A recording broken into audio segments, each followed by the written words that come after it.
నిన్న Bigg Boss game Pawan Kalyan Tanuja game మీలో ఎంతమందికి నచ్చిందో కామెంట్ చేసేయండి. సో నాకు కూడా బాగా నచ్చింది. సూపర్గా అంటే సూపర్గా ఆడారు. ప్రతి టాస్క్ ఇచ్చి పడేశారు. అండ్ ఎవరి గేమ్ నచ్చలేదో కూడా కామెంట్ చేయండి. సో నాకైతే పర్సనల్గా భరణి అన్న గేమ్ అస్సలు అంటే అస్సలు నచ్చలేదు.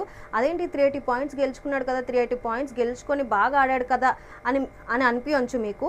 ఎస్, అఫ్ కోర్స్ బాగా ఆడాడు, అఫ్ కోర్స్ గెలిచారు 380 పాయింట్స్. కానీ అక్కడ గేమ్ ఆడడంతో పాటు హౌస్ మేట్స్ ఎమోషన్స్తో కూడా ఆడుకుంటున్నాడు అని నాకు నిన్న చూసిన తర్వాత అనిపించింది. ఎందుకంటే ఫ్లోరా పిచ్చిగా ఆడారు ఫస్ట్ టాస్క్ నుంచి. నిన్న ఏదైతే సాంగ్ టాస్క్ ఎంటర్టైన్మెంట్ టాస్క్ ఉందో అక్కడి వరకు చాలా అంటే చాలా బాగా ఆడారు.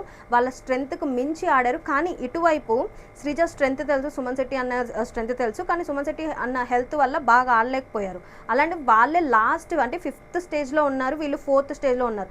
4th స్టేజ్ వాళ్ళని తీసేసి 5th స్టేజ్ వాళ్ళని ఉంచడం అసలు నాకు ఈ లాజిక్ ఏంటో అర్థం కాలేదు. సో నాకు అక్కడ అనిపించింది, అరే ఈ మనిషి ఎందుకు ఎమోషన్స్ ఇలా ఆడుకుంటున్నాడు, అసలు కంపారిటివ్లీ వీళ్ళిద్దరితో కంపేర్ చేస్తే వీళ్ళు హైలో ఉన్నారు, అలాంటిది వీళ్ళని ఎందుకు తీసాడని అయితే నాకు అనిపించింది అనమాట. ఎందుకంటే నిన్న మార్నింగ్ తనుజతో మాట్లాడేటప్పుడు నాకు హౌస్ అందరిలో కంటే నువ్వంటేనే ఇష్టము, నువ్వంటేనే ప్రాణము, నువ్వు నమ్మినా నమ్మకపోయినా అని చెప్పేసి ఏదో ఒకటి ఎమోషనల్గా అలా వదిలేస్తాడు అనమాట. తనని టార్గెట్ చేయకుండా ఉండడానికి అలా వదిలేస్తాడు అని అయితే నాకు అనిపించింది.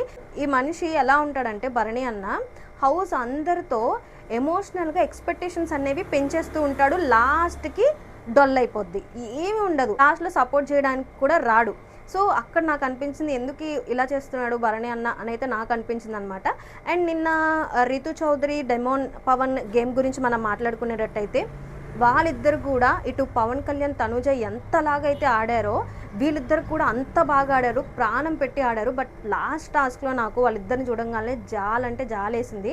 ఎందుకంటే ఒక్క అడుగే గెలవడానికి, ఒక్క అడుగు మాత్రమే ఉంది. ఆ ఒక్క అడుగులో మరి ఎవరు మిస్టేక్కో తెలియదు కానీ ఇద్దరు ఓడిపోయారు.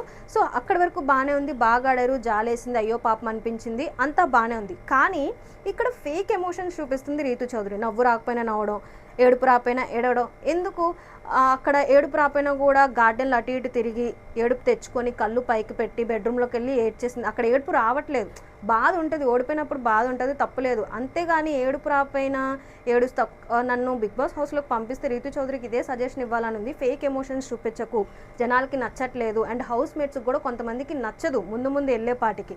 సో అదనమాట. నాకైతే నిన్న టాస్కులు ప్రతి ఒక్కరు 110% ఇచ్చారు, ప్రతి ఒక్కరు బాగా ఆడారు అని అయితే నాకు అనిపించింది. అండ్ డేంజర్ జోన్లో ఎవరుంది అని చూసుకున్నట్టయితే డెమోన్ పవన్ రితు చౌదరి ఉన్నారు. సో ఈ వీక్ డబల్ ఎలిమినేషన్ కాబట్టి వీళ్ళిద్దరు ఎలిమినేట్ అయిపోతారు. ఎంతమంది డబల్ ఎలిమినేషన్లో ఎవరు ఎలిమినేట్ అయిపోవాలనుకుంటున్నారో కూడా కామెంట్ చేసేయండి.